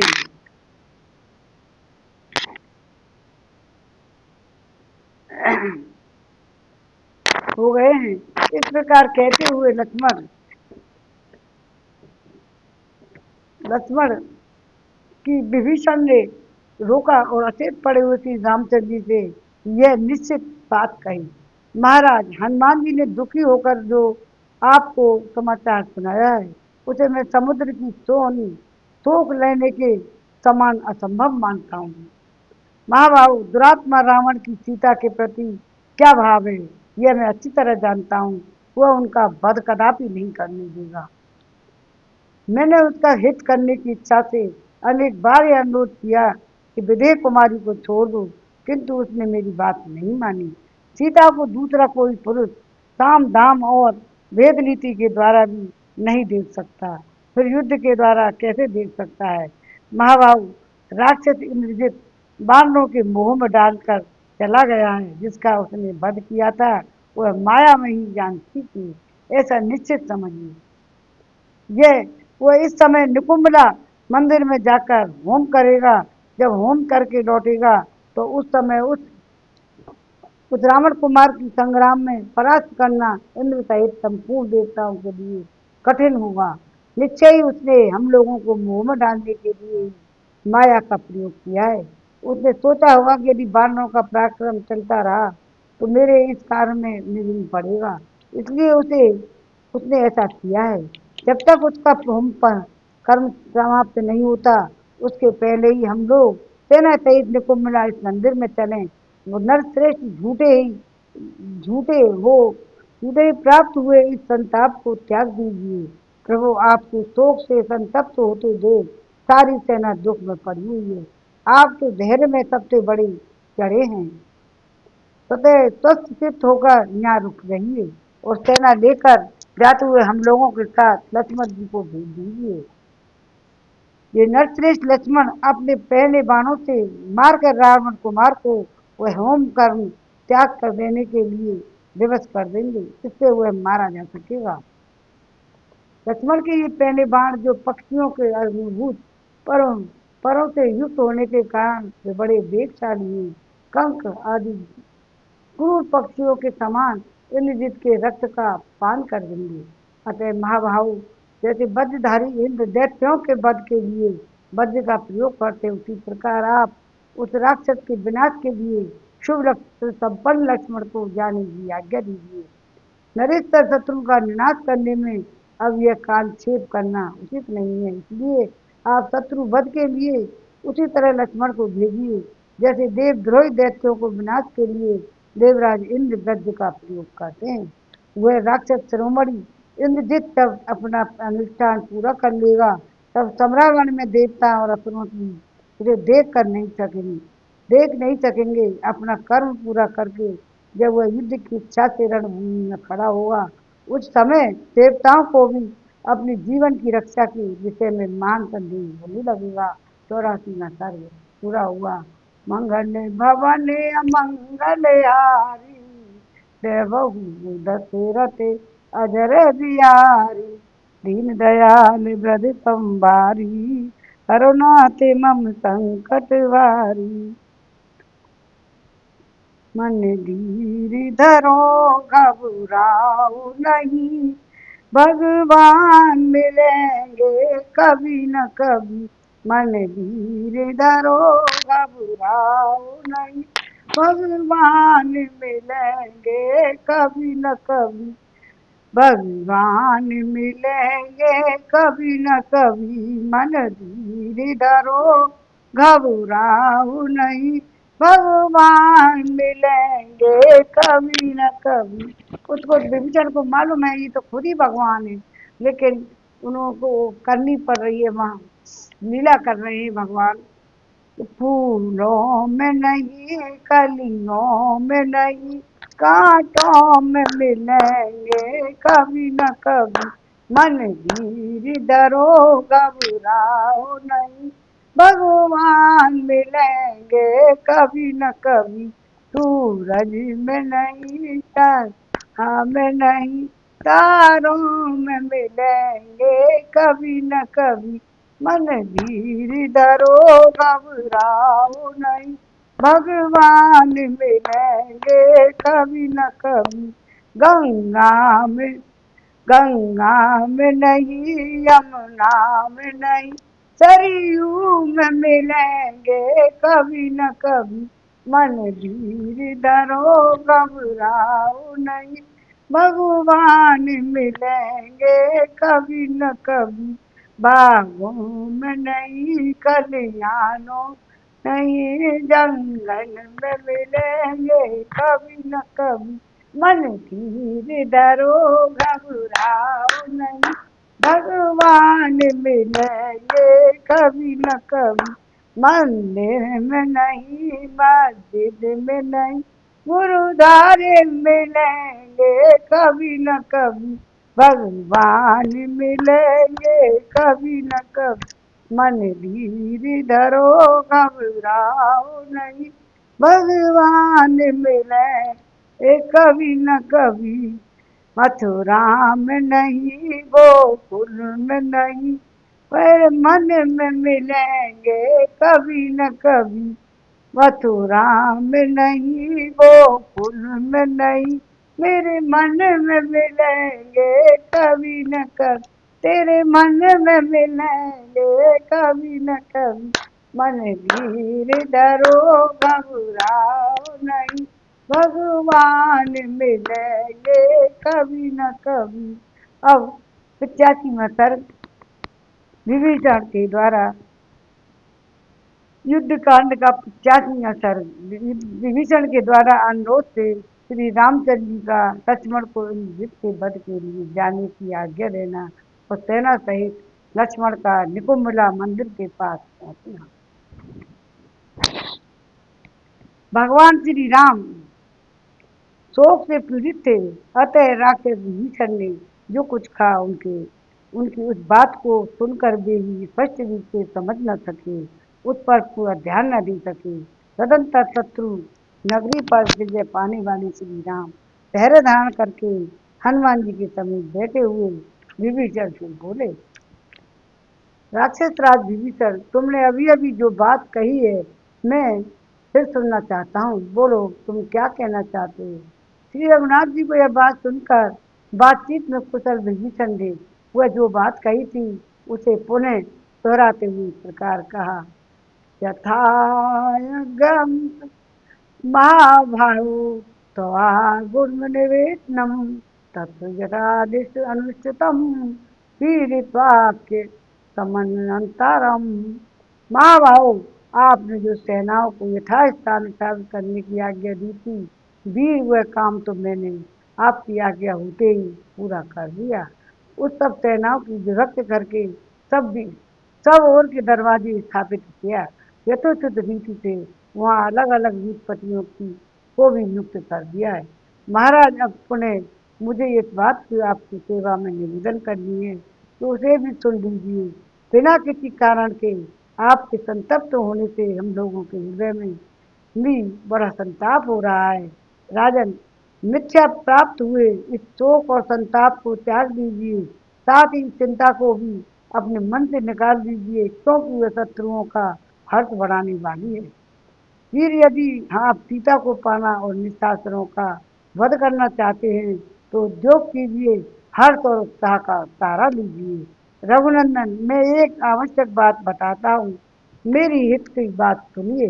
रावण को वह इंद्रजित निकुंभला मंदिर की ओर गया है, अतः वह सुमित्रा कुमार लक्ष्मण विशाल सेना साथ लेकर अभी उस पर आक्रमण करें, युद्ध में उस रावण पुत्र का वध करने के लिए उस पर चढ़ाई कर दें, यही अच्छा होगा। युद्ध विजयी महाधनुर्धर लक्ष्मण अपने मंडलाकार धनुष द्वारा छोड़े गए विषधर सर्पों के तुल्य भयानक बाणों से रावण पुत्र का वध करने में समर्थ हैं। उस वीर ने तपस्या करके ब्रह्मा जी के वरदान में ब्रह्मसिर नामक अस्त्र और मनचाही गति से चलने वाली घोड़ी प्राप्त की है। निश्चय ही इस समय सेना के साथ यह निकुंभला में गया है, वहां से अपना हवन कर्म समाप्त करके यदि वह उठेगा तो हम सब लोगों की उसकी हाथों से मारा ही समझिएगा। महाभाव, संपूर्ण लोकों में स्वामी ब्रह्मा जी ने उसे वरदान देते हुए कहा था, इंद्र शत्रु निकुंभला नामक बट वृक्ष के पास पहुंचने तथा हवन संबंधी कार्य पूर्ण करने के पहले ही जो शत्रु तुझ आतताई शस्त्रधारी को मारने के लिए आक्रमण करेगा, उसी के हाथ से तुम्हारा वध होगा। राजन, इस प्रकार बुद्धिमान इंद्रजित को मृत्यु का विधान किया गया है। इसलिए श्री राम, आप इंद्रजित का वध करने के लिए महाबली लक्ष्मण को आज्ञा दीजिए। उसके मारे जाने पर रावण को अपने सुहृदय सहित ही मारा समझिए। विभीषण के यह वचन सुनकर श्री रामचंद्र जी शोक को परित्याग करके सत्याग्रह सत्य पराक्रमी विभीषण, उस भयंकर राक्षस की माया को मैं जानता हूँ। वह ब्रह्मास्त्र का ज्ञाता बुद्धिमान बहुत बड़ा मायावी और महान बलवान है, वरुण सहित संपूर्ण देवताओं से भी वह युद्ध में अचेत कर सकता है। महाशास्त्री महायशस्वी वीर, अब जब इंद्रजित तैराक सहित आकाश में विचरने लगता है तो उस समय बादलों में छिपे हुए सूर्य की भांति उसकी गति का कुछ पता ही नहीं चलता। विभीषण के लिए ऐसा कहकर भगवान श्री राम ने अपने शत्रु त्रात्मा इंद्रजित की माया शक्ति को जानकर यशस्वी जी लक्ष्मण से यह बात कही, यदो बानरेन्द्रस्य बलम तेन सर्वे संवर्त हनुत प्रमुखैश्च यूथपै सह लक्ष्मण जामुवेन पतिना सह सैन्यम समर्थ है, यही ते राक्षस सुतम महायावनम मृंतु बंतम। लक्ष्मण बानर राज सुग्रीव की कुछ जो भी सेना है वह सब साथ में ले हनुमान और विपत्ति और पृथ्वीराज रावण तथा अन्य सैनिकों से घिरे हुए रहकर तुम माया बल से संपन्न राक्षस राजकुमार इंद्रजित का वध करो। यह महामना राक्षस राज विभीषण उसकी मायाओं से अच्छी तरह परिचित हैं, अतः अपने मंत्रियों के साथ ये तुम्हारे पीछे पीछे जाएंगे। रघुनाथ जी की बात सुनकर विभीषण सहित भयानक पराक्रमी लक्ष्मण ने अपने श्रेष्ठ पुरुष हाथ में लिया, तेज धनुष हाथ में लिया। वे युद्ध की सब सामग्री लेकर धन तैयार हो गई। उन्होंने कवच धारण किया, तलवार बांध ली और उत्तम बाण तथा बाएं हाथ में धनुष ले लिए। तत्पश्चात श्री रामचंद्र जी के चरण छूकर हर्ष से भरे हुए सुमित्रा कुमार ने कहा, आर आज मेरे धनुष से छूटे हुए बाण रावण को कुमार को विदीर्ण करके उसी समय लंका में गिरेंगे, जैसे हंस कमलों से भरे हुए सरोवर में उतरते हैं। इस विशाल धनुष से छूटे हुए मेरे बाण आज ही उस भयंकर राक्षस के शरीर को विदीर्ण करके उसे काल के मार्ग में डाल देंगे। इंद्रजीत की वध को अभिलाषा रखने वाले तेजस्वी रावण लक्ष्मण अपने भाई के समान ऐसी बात कहकर तुरंत वहां से चल दिए। पहले उन्होंने अपने बड़े भाई के चरणों में प्रणाम किया, फिर उनकी परिक्रमा करके रावण कुमार द्वारा पालित निकुंभला मंदिर की ओर प्रस्थान किया। भाई राम के द्वारा स्वस्थ वाचन किए जाने के पश्चात विभीषण सहित प्रतापी राजकुमार लक्ष्मण बड़ी उतावली के साथ चले। कई हजार बानर वीरों के साथ हनुमान और मंत्रियों सहित विभीषण भी लक्ष्मण के पीछे शीघ्रता पूर्वक प्रशस्त हुए। विशाल बानर सेना सहित गिरे हुए लक्ष्मण ने वेगपूर्वक आगे बढ़कर मार्ग में खड़ी हुई दक्षराज जाम्बवान की सेना को देखा। दूर तक का रास्ता तय कर लेने पर मित्रों को आनंदित करने वाले सुमित्रा कुमार ने कुछ दूर से ही देखा, राक्षस राज रावण की सेना मोर्चा बांधी खड़ी है। शत्रुओं का दमन करने वाले रघुकुल नंदन लक्ष्मण हाथ में धनुष ले ब्रह्मा जी के निश्चित किए हुए विधान के अनुसार उस मायावी राक्षस की जीतने के लिए निकुंभला नामक स्थान पहुंचकर एक जगह खड़े हो गए। उस समय प्रतापी राजकुमार लक्ष्मण के साथ विभीषण और वीर अंगद और पवन कुमार हनुमान जी भी थे। चमकीले अस्त्र शस्त्रों से जो प्रकाशित हो रही थी, ध्वजों और महारथियों के कारण राह गहन दिखाई देती थी, जिसके वेग का कोई माप नहीं था, और वह इनका विशेष प्रकार के वेशभूषा में दृष्टिगोचर होती थी। और अंधकार का के समान काली उस शत्रु सेना में विभीषण आदि के साथ लक्ष्मण ने भी प्रवेश किया। अब 85वां सर्ग पूरा हुआ। हरे रामा राम राम हरे हरे, हरे कृष्णा कृष्णा कृष्णा कृष्णा हरे हरे, खौलिंगे खवरिया रे, राम जी के चरणों में मन हो जा दीवाना रे, राम जी के चरणों में कौलिंगे खबरिया रे, काऊ दिन पल भर में। अब युद्ध युद्ध कांड का 86वां सर्ग 85वां पूरा हो गया है। इसमें बांधवों और राक्षसों का युद्ध, हनुमान जी के द्वारा राक्षस सेना का संहार और उनका इंद्रजीत को द्वंद्व युद्ध के लिए ललकारना तथा लक्ष्मण का उसे भेजना। उस अवस्था में रावण के छोटे भाई विभीषण ने लक्ष्मण से ऐसी बात कही जो उनके अभिष्ट अर्थ को सिद्ध करने वाली तथा शत्रुओं के लिए अहित करती है। वे बोले, लक्ष्मण, ये सामने जो मेघों की काली घटा के समान राक्षसों की सेना दिखाई देती है, उसके साथ सिर पर शिला रूपी आयु धारण करने वाले बानर बानर भी शीघ्र ही युद्ध छेड़ दें, और तथा आप भी इस विशाल वाहिनी की जीव को देवन करने का प्रयत्न करें। इसका मोर्चा टूटने पर राक्षस राज का पुत्र इंद्रजित भी हमें यह दिखाई देगा। अतः आप इस हवन कर्म की समाप्ति के पहले ही वज्र तुल्य बाणों की वर्षा करते हुए शत्रुओं पर शीघ्र धावा कीजिए। वीर व दुरात्मा राजकुमार बड़ा ही मायावी, धर्मी और क्रूर कर्म करने वाला और संपूर्ण लोगों के लिए भयंकर है, अतः इसका वध कीजिए। विभीषण की यह बात सुनकर शुभ लक्षण संपन्न लक्ष्मण ने राक्षस राज के पुत्र को लक्ष्य करके बाणों की वर्षा आरंभ कर दी।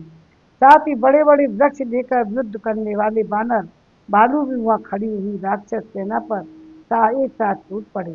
उधर से राक्षस की वानर सेना को नष्ट करने की इच्छा से समरांगण में तीखे बाण तलवारों शक्तियां तोमरों का प्रहार करते हुए उनका सामना करने लगे। इस प्रकार बानरों और राक्षसों में घमासान युद्ध हुआ होने लगा। उसके गहन कोलाहल से समुची लंकापुरी में सब ओर से गूंज उठी और नाना प्रकार के शस्त्रों को में पहने बाणों के उठे हुए वृक्षों और भयानक पर्वत शिखरों से वहां का आकाश आच्छादित हो गया। विकट मुंह और महा भाव वाले राक्षसों ने वानर युद्ध पृथ्वियों पर नाना प्रकार के शस्त्रों का प्रहार करते हुए उनके लिए महान भय उपस्थित कर दिया। उसी प्रकार वानर भी सम्रागण में संपूर्ण वृक्षों और पर्वत शिखरों द्वारा समस्त राक्षसों को मारने एवं हताहत करने लगे। मुख्य मुख्य महाकाय महाबली बीच हैं और बानों ने जूझते हुए राक्षसों की महान भय लगने लगा। रावण कुमार इंद्रजित बड़ा ही दुर्धर्ष जीव था। उसने सुना और मेरी सेना शत्रुओं द्वारा पीड़ित होकर बड़े दुख में पड़ गई है। तब अनुष्ठान समाप्त होने के पहले ही वह युद्ध के लिए उठ खड़ा हुआ। उस समय उसके मन में क्रोध उत्पन्न हुआ था। वह वृक्षों से अंधकार से निकल कर एक सुसज्जित रथ पर आरूढ़ हुआ जो पहले ही जोत कर तैयार रखा गया था। वो रथ बहुत ही सुदृढ़ था। इंद्रजित के हाथ में भयंकर धनुष और बाण थे। वह काले कोयले के समान के ढेर सा जान पड़ता था। उसके मुंह और नेत्र लाल थे। वह भयंकर राक्षस विनाशकारी मृत्यु के समान प्रतीत होता था।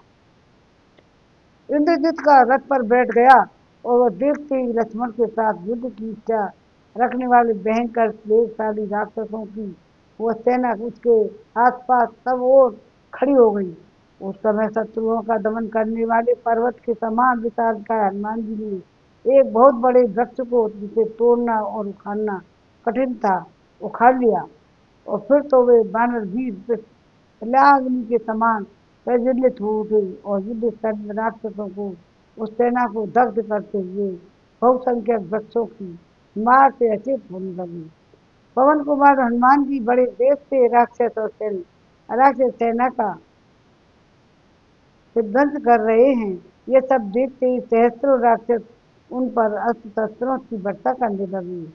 चमकीले सूर धारण करने वाले राक्षस सूरों से जिनके हाथों में तलवार थी वे तलवारों से शक्तियों से और पट्टिसधारी राक्षस पट्टिसों से उन पर प्रहार करने लगे।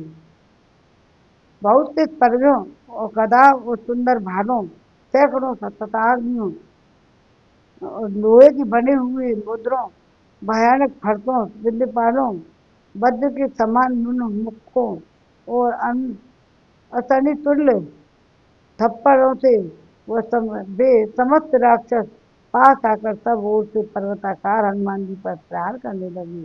हनुमान जी भी ने कुपित होकर उनका भी महान संहार कर दिया। इंद्रजीत ने देखा कपिवर हनुमान पवन कुमार हनुमान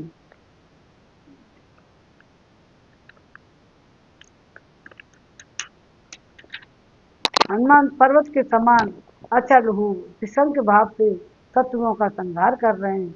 यह देखकर उसने सारथी से कहा, जहाँ बानर युद्ध करता है वहीं चलो। यदि उसकी उपेक्षा की गई तो हम सब राक्षसों का विनाश होकर ही जाएगा। उसके ऐसा कहने पर सारथी रथ पर बैठे हुए अत्यंत दुर्व्यक्ति इंद्रजित को धोता हुआ उस स्थान गया जहाँ पवन पुत्र हनुमान जी विराजमान थे। वहां पहुंचकर उसने दुर्जय राक्षस ने हनुमान जी के मस्तक पर बाणों तलवारों पट्टिसों और परसों की वर्षा आरंभ कर दी।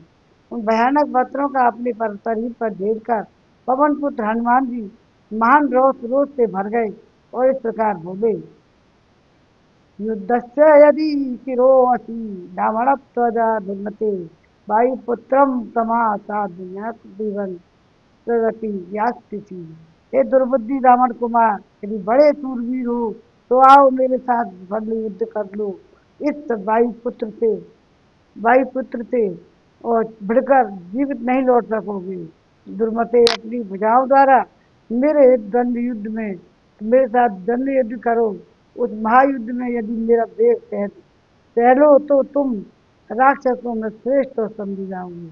रावण कुमार इंद्रजित धनुष उठाकर हनुमान जी का वध करना चाहता था। इसी अवस्था में विभीषण ने लक्ष्मण को उसकी परिचय दिया। सुमित्रा नंदन रावण का जो पुत्र इंद्र को भी जीत चुका है, वहीं उस पर रथ पर बैठकर हनुमान जी का वध करना चाहता है। अतः आप शत्रुओं को विदारण करने वाले अनुपम आकार प्रकार से युक्त प्राणांतकारी भयंकर बाणों द्वारा उस रावण कुमार को मार डालिए। शत्रुओं को भयभीत करने वाले विभीषण के ऐसा कहने पर उस समय महात्मा लक्ष्मण ने रथ पर बैठे हुए उस भयंकर बलशाली पर्वत कुमार दुर्जय राक्षस को देखा। छाती में सर मेरा नाम है बजरंगी, मैं हूँ राम लखन का संगी। मेरा नाम है बजरंगी, मैं हूँ राम लखन का संगी। मुझे ब्रह्मा का सहारा, मुझे मुझे भेजा है अयोध्या श्री राम ने। मुझे भेजा है अयोध्या श्री राम ने। मुझे ब्रह्मा का सहारा, मुझे ब्रह्मा का सहारा, मुझे विष्णु का सहारा, पूरा सहारा है भोलेनाथ का। भोलेनाथ पूरा सहारा है भोलेनाथ का। मुझे राम का सहारा, मुझे लक्ष्मण का सहारा, सितारा है सीता मात का। मेरा नाम है बजरंगी, मैं हूँ राम लखन का संगी। बजरंगी, मैं हूँ राम लखन का संगी। मुझे राम का मुझे राम का सहारा, मुझे लक्ष्मण का सहारा, मुझे पूरा है सहारा सीता मात का। मेरा नाम है बजरंगी, मैं हूँ राम लखन का संगी। राधा का सहारा, मुझे रुक्माणी का सहारा, मुझे सहारा है यशोदा लाल का। मेरा नाम है बजरंगी, मैं हूँ राम लखन का संगी। मुझे अयोध्या भेजा है श्री राम ने। जय हो हनुमान जी। अब 86वां सर्ग पूरा हुआ। 87वां सर्ग इंद्रजित और विभीषण की रोषपूर्ण बातचीत। जय श्री राम। मंगल भवन अमंगल हारी, वैभव दशरथ अजर बिहारी। दीन दयाल ब्रज संबारी, करुणा ते मम संकट मारी। मंगल भवन मंगल हारी, वैभव दशरथ अजर बिहारी। इंद्रजीत और विभीषण की रोजपूर्ण बातचीत। युद्धकांड का 87वां सर्ग। पूर्वोक्त बात कहकर हर्ष से भरे हुए विभीषण धनुर्धर सुमित्रा कुमार को साथ लेकर बड़े वेग से आगे बढ़े। थोड़ी ही दूर जाने पर विभीषण ने एक महान वन में प्रवेश करके लक्ष्मण को इंद्रजीत के कर्मानुष्ठान का स्थान पर दिखाया। वहाँ एक बरगद का वृक्ष था। वह श्याम श्याम मेघ के समान सघन और देखने में भयंकर था। रावण के तेजस्वी भ्राता विभीषण ने लक्ष्मण को वहां तक की वस्तुएं सब दिखाई दी। दिखाकर कहा, सुमित्रा नंदन, ये बलवान रावण कुमार प्रतिदिन यहाँ आकर पहले भूतों का बलि देता और उसके बाद युद्ध प्रवृत्त होता है। इसी से संग्राम भूमि में ये राक्षस संपूर्ण भूतों के लिए अदृश्य हो जाता है और उत्तम बाणों से शत्रुओं को मारता और बांध लेता है। अतः जब तक इस यह बरगद के नीचे आए, उसके पहले ही आप अपने तेजस्वी बाणों द्वारा इस बलवान रावण कुमार को रथ घोड़े और सारथी सहित नष्ट कीजिए। तब बहुत अच्छा कहकर मित्रों का आनंद बढ़ाने वाले महातेजस्वी सुमित्रा कुमार अपने विचित्र धनुष की टंकार करते हुए वहां खड़े हो गई। इतने में बलवान रावण कुमार इंद्रजित अग्नि के समान तेजस्वी रथ पर बैठा हुआ कवच खड़ग और ध्वजा के साथ दिखाई पड़ा। वहां तेजस्वी लक्ष्मण ने पराजित न होने वाले पुलत्य कुलनंदन इंद्रजित से कहा, राक्षस कुमार में तुम्हें युद्ध के लिए ललकारता हूँ, तुम अच्छी तरह संभल कर मेरे साथ युद्ध करो। लक्ष्मण के ऐसा कहने पर महातेजस्वी और मनुष्य रावण कुमार ने वहां विभीषण को उपस्थित देख कठोर शब्दों में कहा, राक्षस, यही तुम्हारा जन्म हुआ और यहीं बढ़कर यहीं तुम बड़े होकर तुम इतने बड़े हुए। तुम मेरे पिता के सगे भाई और मेरे चाचा हो, फिर तुम अपने पुत्र से मुझसे क्यों द्रोह करने आई हो? तो दुर्मते, तुमने न तो कुटुंबी जनों के प्रति अपनापन का भाव है, नहीं आत्मीय प्रियजनों के साथ में प्रति स्नेह, और नहीं अपनी जाति का अभिमान लिए। तुम में कर्तव्य कर्तव्य की मर्यादा, भ्रातृ प्रेम और धर्म कुछ भी नहीं है। तुम राक्षस धर्म को कलंकित करने वाले हो।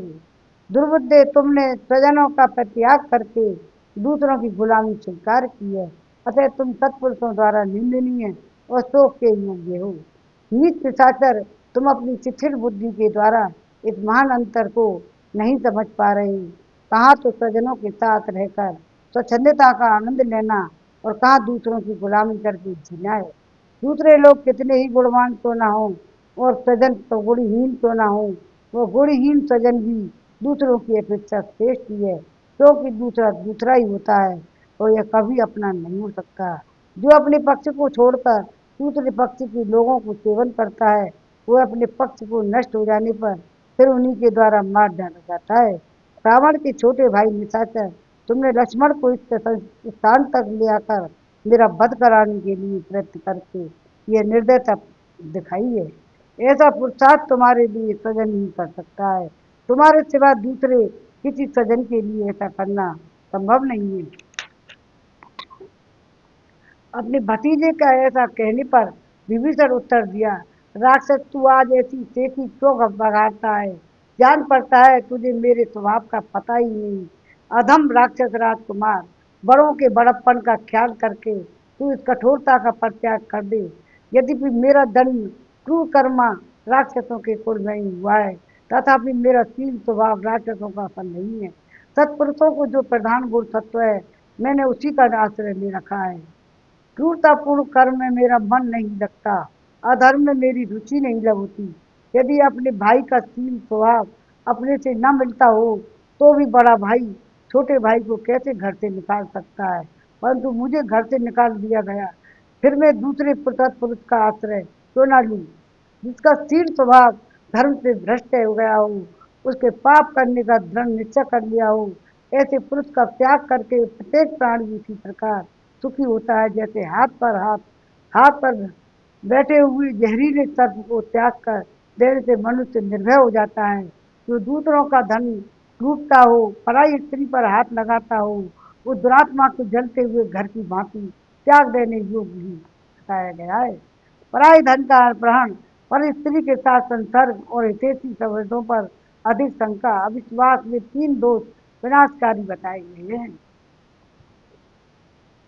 महर्षियों का भयंकर वध, संपूर्ण देवताओं के लिए साथ विरोध अभिमान विरोध अभिमान, रोष और बैर, धर्म के प्रतिकूल चलना, ये दोष मेरे भाई में मौजूद है, जो उसके प्राण एवं ऐश्वर्य दोनों का नाश करने वाले हैं। जैसे बादल पर्वत को आच्छादित कर देते हैं, उसी प्रकार इन दोषों ने मेरे भाई को सारे गुणों से ढक दिया है।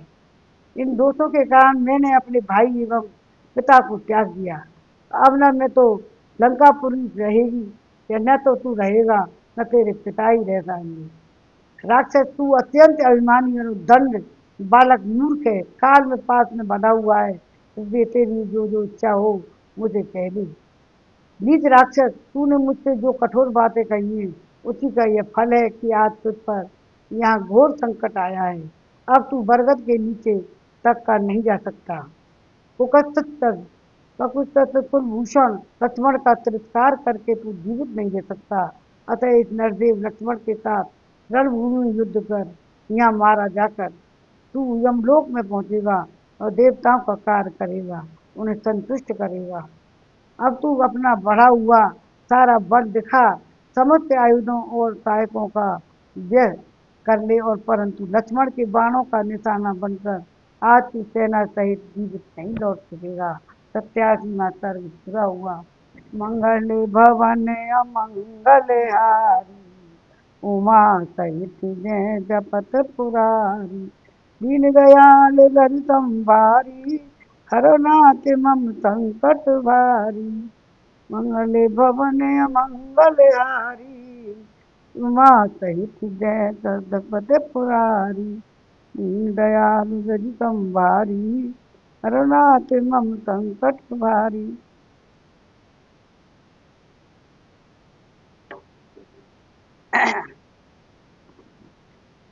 अब 87वां 88वां सर्ग। लक्ष्मण और इंद्रजित की परस्पर रोष भरी बातचीत और घोर युद्ध। अब इसमें घोर दोनों में युद्ध होगा। लक्ष्मण इंद्रजित का परस्पर रोष भरी बातचीत और घोर युद्ध। युद्ध कांड का 88वां सर्ग। विभीषण की यह बात सुनकर रावण कुमार इंद्रजित क्रोध से मूर्छित सा हो उठा और रोषपूर्वक कठोर बातें बातें कहने लगा और उछलकर सामने आ गया। उसने खड़ग द्वारा तथा आयुध से भी उठा लिए थे। काले घोड़े से युक्त सजे सजाए विशाल रथ पर बैठा हुआ इंद्रजित विनाशकारी काल के समान जान पड़ता था। वह भयंकर बलशाली निशाचर बहुत बड़े आकार वाले, लंबे, मजबूत और वेगशाली और भयानक धनुष को तथा शत्रुओं का नाश करने में समर्थ बाणों को ही लेकर युद्ध के लिए उद्यत था। वस्त्राभूषणों से अलंकृत होकर रथ पर बैठे हुए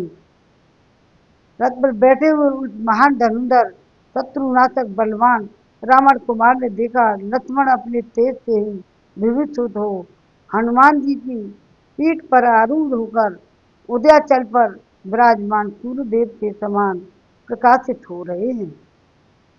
देखते ही वह अत्यंत रोष से भर गया और विभीषण सहित सुमित्रा कुमार तथा अन्य वानर सिंहों ने कहा, शत्रुओं, आज मेरा पराक्रम देखना।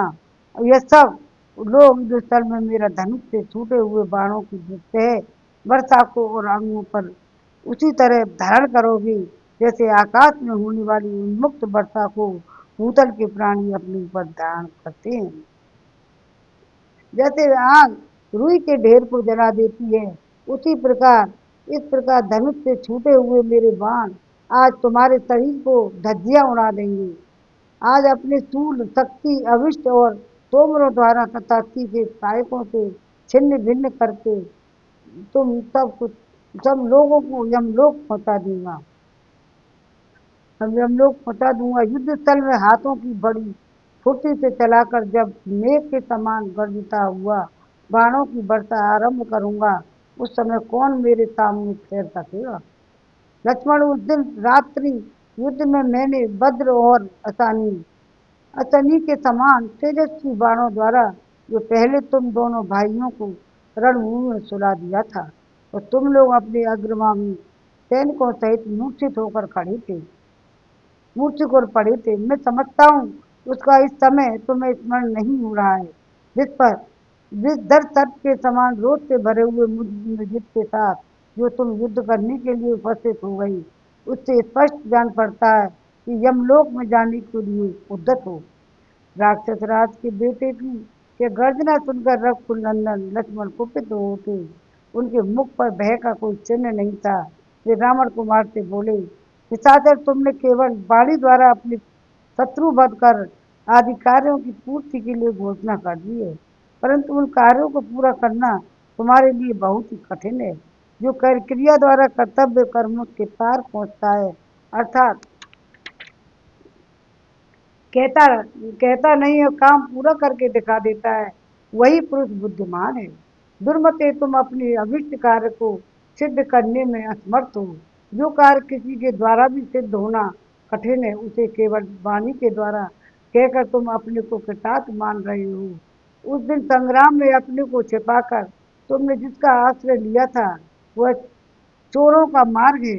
वीर पुरुष उसका सेवन नहीं करते।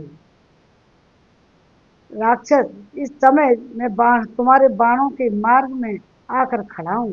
आज तुम अपना वह तेज दिखाओ, केवल बढ़ चढ़कर बातें क्यों बना रही हो।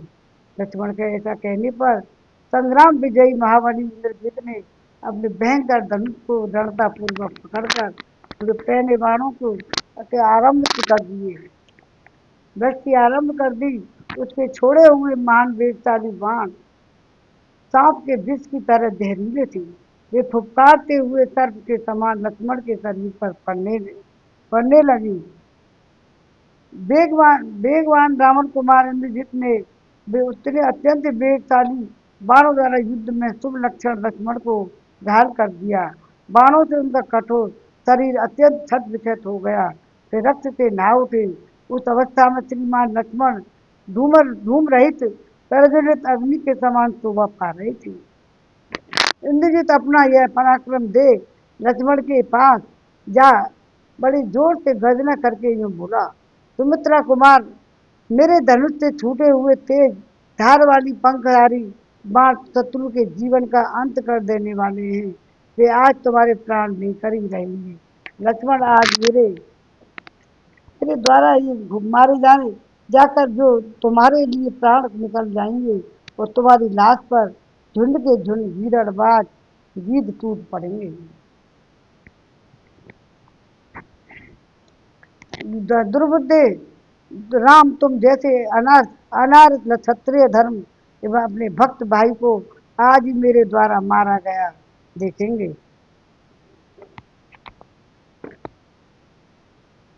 भाई को आज ही मेरे द्वारा। सुमित्रा कुमार, तुम्हारा कवच खिसक कर पृथ्वी पर गिर जाएगा, धनुष भी दूर जा पड़ेगा और तुम्हारा मस्तक भी धड़ से अलग अलग कर दिया जाएगा। इस अवस्था में राम आज मेरे हाथों मारे गए तुमको देखेंगे। इस तरह कठोर बातें कहते हुए रावण कुमार इंद्रजीत अपने प्रयोजन को जानने वाले लक्ष्मण ने कुपित होकर वह युक्ति युक्त उत्तर दिया।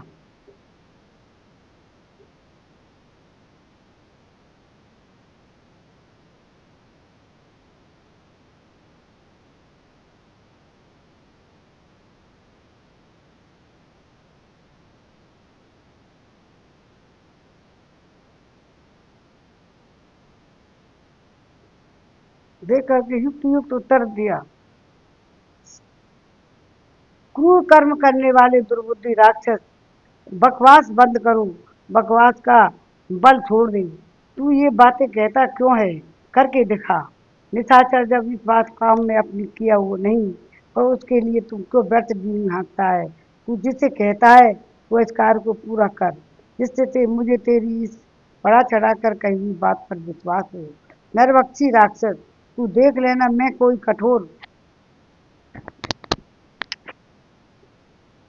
कठोर बात न कहकर तेरे ऊपर किसी तरह का आक्षेप न करके आप प्रशंसा किए बिना ही तेरा वध कर दूंगा। ऐसा कहकर लक्ष्मण ने उस राक्षस की छाती में बड़े वेग से 5 नरास मारे जो धनुष के कान तक खींचकर छोड़े गए थे। सुंदर पंखों के कारण अत्यंत वेग से चलने वाले प्रज्वलित सर्प के समान दिखाई देने वाले बाण उस राक्षस की छाती पर सूर्य की किरणों के संपन्न प्रकाशित हो रहे थे। लक्ष्मण के बाणों से आहत होकर रावण कुमार रोष से आग बबूला हो उठा। उसने अच्छी तरह चलाए हुए 3 बाणों से लक्ष्मण की को भी घायल करके बदला बदला चुकाया और एक और पुरुष की लक्ष्मण थे तो दूसरी ओर राक्षस थी इंद्रजित। दोनों युद्ध स्थल में एक दूसरे पर विजय प्राप्त करना चाहते हैं। ये दोनों का तुमुल संग्राम महाभयंकर युद्ध चालू हो गया।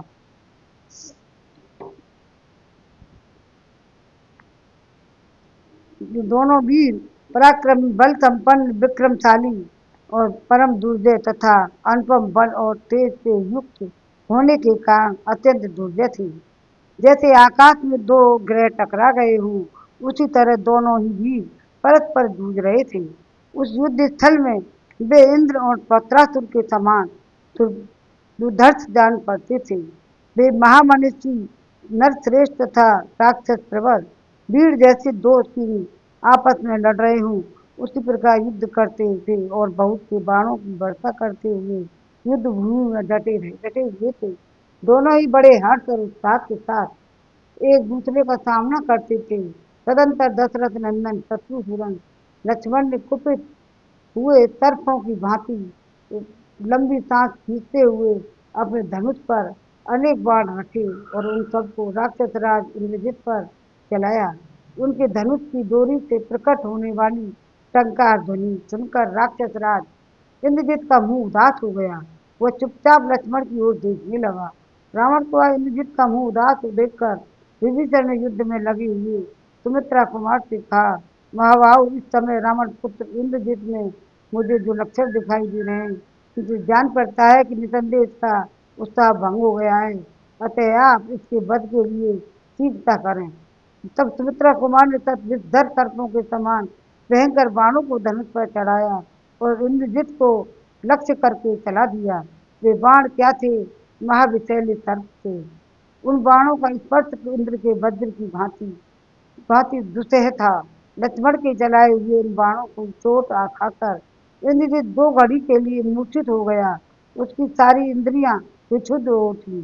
थोड़ी देर में जब उसे होश हुआ, इंद्रियां सुस्थिर हुई और उसने रणभूमि में दशरथ कुमार वीर लक्ष्मण को खड़ा देखा। देखते ही उसके नेत्र रोष से लाल हो गए और सुमित्रा कुमार के सामने सामने गया। वहां पहुंचकर उसने उनके कठोर वाणी में बोला, सुमित्रा कुमार, पहले युद्ध में मैंने पराक्रम दिखाया था, उस दिन तुम भूल गए क्या? उस दिन तुमको यह तुम्हारे भाई को मैंने बांध लिया था। उस समय तुम युद्ध भूमि में पड़े पड़े छटपटा रहे थे। उस महायुद्ध में वज्र और अछनी के समान तेजस्वी बाणों द्वारा मैंने तुम दोनों भाइयों को पहले धरती पर सुला दिया था। तुम दोनों अपने अग्रगामी सैनिकों के साथ मूर्छित होकर पड़े थे।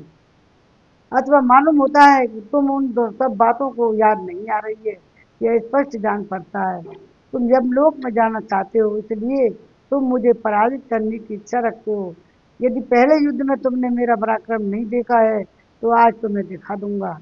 इस समय सुस्थिर भाव से खड़े रहो। ऐसा कहकर तीखी धार वाले 7 बाणों से उसने लक्ष्मण को घायल कर दिया। उस उत्तम सहायकों द्वारा हनुमान जी पर प्रहार किया। तत्पश्चात दूढ़ रोष से भरे हुए उस पराक्रमी निशाचर ने अच्छी तरह से छोड़े गए बाणों द्वारा विभीषण को क्रोधपूर्वक छत विछत कर दिया। इंद्रजित द्वारा किए गए इस पराक्रम को देखकर श्री राम के छोटे भाई लक्ष्मण ने उसकी कोई परवाह नहीं की और हंसते हंसते कहा, ये तो कुछ नहीं है। साथ ही यह नरश्रेष्ठ लक्ष्मण ने मुख पर भय की छाया तक नहीं आने दी।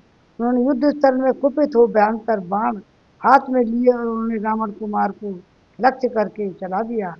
फिर वे बोले, हे निशाचर, रणभूमि में आए हैं। साथ ही उन नरश्रेष्ठ लक्ष्मण ने मुख पर अब भयंकर भय की छाया तक नहीं आने दी। उन्होंने युद्ध स्थल में कुपित हो भयंकर बाण हाथों में लिए और उन्होंने रावण कुमार लक्ष्य करके चला दिया। फिर बोले, निशाचर, रणभूमि में आए हुए सूरवीर इस तरह प्रहार नहीं करते। तुम्हारे ये बाण बहुत हल्के और कमजोर हैं, इनसे कष्ट नहीं होता, सुख भी मिलता है। युद्ध की इच्छा रखने वाले सूरवीर सम्रागढ़ में इस तरह युद्ध नहीं करते। ऐसा कहते हुए धनुर्धर वीर लक्ष्मण ने उस राक्षस पर बाणों की वर्षा आरंभ कर दी। लक्ष्मण के बाणों से इंद्रजित का महान कवच जो सोने का बना हुआ था, टूटकर रथ की बैठक में बिखर गया। मानो आकाश से तारों को समूह टूटकर गिर पड़ा हो। कवच घट जाने से नाराजों के प्रहार से वीर इंद्रजित तो सारे अंग घाव हो गए। वो सम्रागढ़ में रक्त के रंजित हो प्रातः काल की सूर्य की भांति दिखाई देने लगा। तब भयानक पराक्रम जी रावण कुमार ने अत्यंत कुपित हो सम्रागढ़ में लक्ष्मण को सहस्त्रों बाणों से घायल कर दिया। इसे लक्ष्मण को दिव्य एवं विशाल कवच छिन्न भिन्न हो गया। ये दोनों शत्रु दमन तीर एक दूसरे पर प्रहार कर देने लगे। वे बारंबार हाँफते हुए भयानक शत्रु युद्ध करने लगे। युद्ध स्थल में बाणों के आघात से दोनों सारे अंग छत विक्षत हो गए। अतः दोनों ओर से लहूलुहान हो गए। दोनों दीर्घ काल तक एक दूसरे पर कहने बाणों का प्रहार करते रहे। दोनों ही महामनस्वी तथा युद्ध की कला में निपुण थे। दोनों भयंकर पराक्रम प्रकट करते थे और अपनी अपनी विजय के लिए प्रयत्नशील थे। दोनों के शरीर बाण समूह में व्याप्त थे। दोनों के ही कवच ध्वज फटक गए थे, जैसे दो झरने जल बहा रहे हो। उसी तरह वे दोनों अपने शरीर में गरम गरम रक्त बहा रही थी। दोनों ही भयंकर गर्जना के साथ बाणों को घोर वर्षा कर रही थी, मानो प्रलय काल के दो नील मेघ आकाश में जल की धारा बरसा रहे हूँ। वहां जूझते हुए उन दोनों वीरों का बहुत अधिक समय व्यतीत हो गया, परंतु वे दोनों न तो युद्ध से विमुख हुए, न ही थकावट हुई। दोनों ही अस्त्र वेताओं में श्रेष्ठ थे, बारंबार अपने अस्त्रों का प्रदर्शन करते थे। उन्होंने आकाश में छोटे बड़े बाणों का जाल सा बांध दिया। वे मनुष्य और राक्षस दोनों वीर बड़ी फुर्ती के साथ अद्भुत और सुंदर ढंग से बाणों का प्रहार करते थे। उनके बाण चलाने की कला में कोई दोष नहीं दिखाई देता था। ये दोनों घोर घमासान युद्ध कर रहे थे। बाण चलाते समय दोनों की हथेली और प्रत्यंचा का भयंकर वह तुमला नाद पृथक पृथक सुनाई देता था। भयंकर वज्रपात की आवाज के समान श्रोताओं के हृदय में कंप उत्पन्न कर देता था। उन दोनों रणोन्मत्त वीरों का हुआ शब्द आकाश में परस्पर टकराते हुए महाभयंकर मेघों की गड़गड़ाहट समान सुशोभित था। वे दोनों बलवान योद्धा सोने के पंख वाले नाराजों को घायल शरीर से खून बहा रहे थे। दोनों ही यशस्वी वहां पहुंच कर दोनों कठोर वाणी में बोला, सुमित्रा कुमार, पहले युद्ध मैंने पराक्रम दिखाया था, उसे क्या भूल गए? मालूम होता है कि तुम्हें इन सब बातों का याद नहीं आ रही है, इसलिए तुम मुझे पराजित करने की इच्छा रखते हो। यदि तुम पहले युद्ध में मेरा पराक्रम नहीं देखा है तो आज दिखा दूंगा। तो स्थिर कर ऐसा कहकर तीखी दाढ़ वाले 7 बाणों से उसने लक्ष्मण को घायल कर दिया और 10 उत्तम सहायकों द्वारा हनुमान पर प्रहार किया। तत्पश्चात दोनों रोष से भरे हुए उस पराक्रम को निशाचर से अच्छी तरह छोड़े गए थे। 100 बाणों द्वारा विभीषण को क्रोधपूर्वक छत्रछत कर दिया। इंद्र द्वारा इंद्रजित द्वारा किए गए इस पराक्रम को देखकर श्री राम के छोटे भाई लक्ष्मण ने उसकी कोई परवाह नहीं की, हंसते हंसते कहा, यह तो कुछ नहीं है। तो वे दोनों बलवान योद्धा सोने के पंख वाले नाराजों को घायल होने के शरीर से खून बहा रहे थे। दोनों यशस्वी थे, अपनी अपनी विजय के लिए प्रयत्न करते कर रहे थे। युद्ध में दोनों के चलाए हुए स्वर्ण में पंख वाले बाण एक दूसरे के शरीर पर पड़ते थे, रक्त से भीग कर निकलते, धरती में समा जाते। उनके हजारों बाण आकाश में भीगे शस्त्रों से टकराते और उन्हें तोड़ फोड़ कर टुकड़े कर देते डालते थे। वह बड़ा भयंकर युद्ध हो रहा था। उसमें उन दोनों के बाणों का समूह यज्ञ में घारपत्य और आहान्य नामक 2 प्रज्वलित अग्नियों के साथ बिछे हुए कुशों के भीड़ की भांति जान पड़ता था।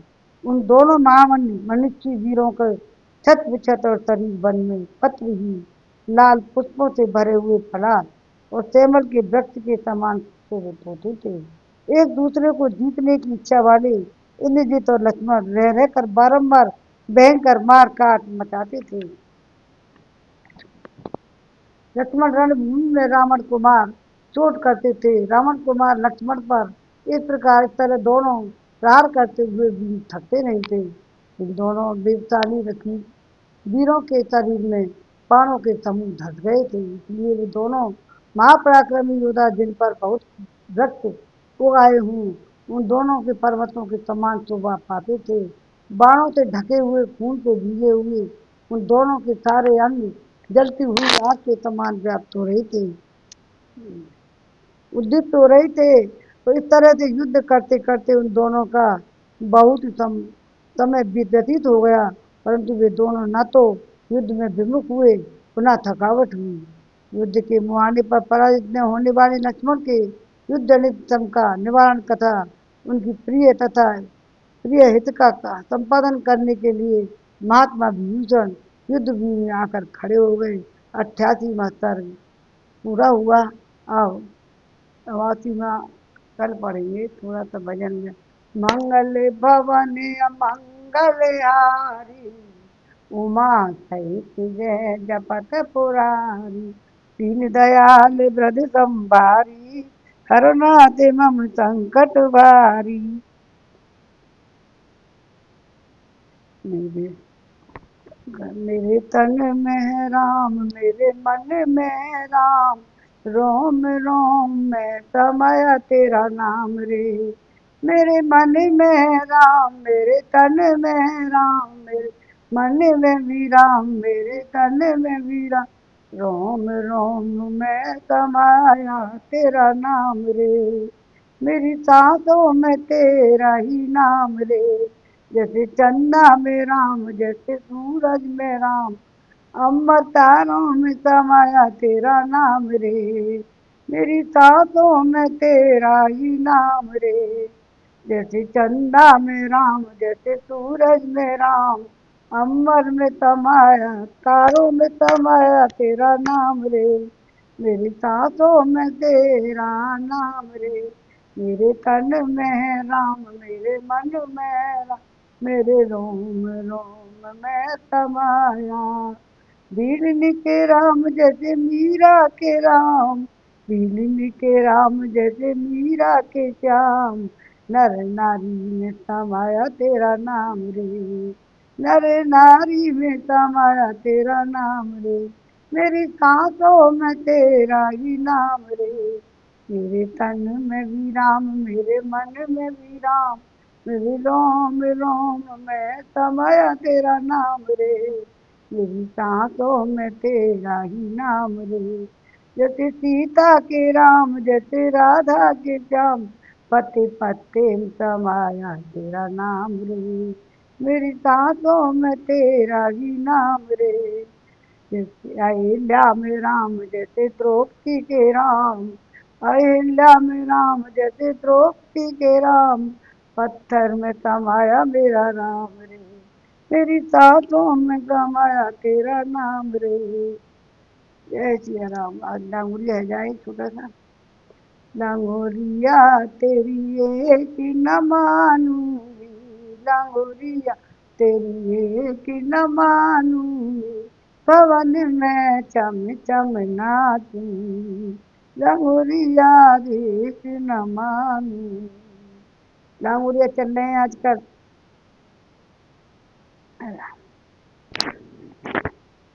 आज मेरे घर आना भक्तों, आज मेरे घर कीर्तन में, मेरे घर आना भक्तों।